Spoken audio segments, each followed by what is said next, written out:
Toomics on the Emperor's Lap, Episode 3 or Chapter 3. In this first pane there was a carriage going past many very different various buildings. These buildings have a high status-like architecture to them. In some sort of palace, some sort of girl in a beautiful purple dress and some guy in a suit are facing each other in different chairs, and a butler serving tea or something else to a guy in the black suit. It's a trend among the nobility to have a servant to receive greetings. The girl in the purple dress says something. Have you heard of it? They're called beauty boys. How shall I put it? Young and pretty-looking boys. What is the job for which you wish to hire us?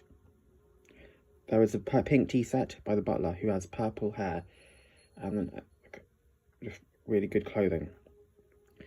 I heard that you weren't intimidated by nobility. I guess it's true. The lady in a purple dress has a purple glove and is taking tea off, or rather putting it down with a clink. Why don't you sell him to me? Sure.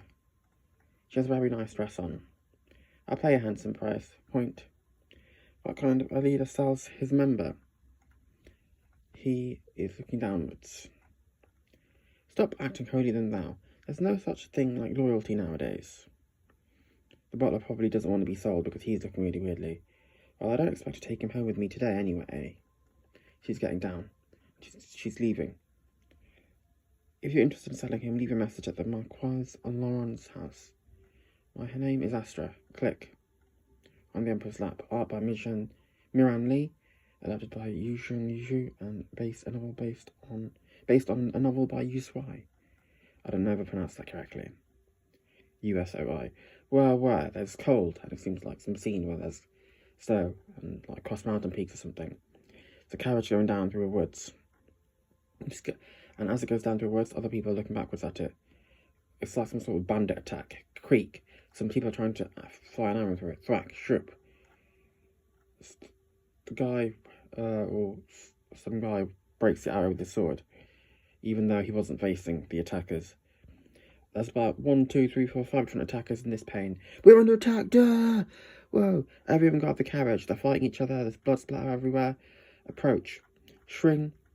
The guy comes across with an axe, trying to behead one of the defenders of the carriage. I'm going to cut your head off, is what I imagine they would say. No, is what are they going to succeed? Crisp, slap, Bell. Doesn't look like it. With Bell, I think, being the name that was given to the purple-haired orphan whose parents died. Click. And I think she is that. Yeah, that's her. Smirk. He's too strong. Gasp. Maybe her sword fighting abilities aren't that good, but I would have thought that she'd be in the carriage or something. But then again, maybe she's having to go up fast. Shring. Thwack. The man is wounded. He hit me so hard my bone is exposed. Clenched. I can't stand. Bell, move. Bell.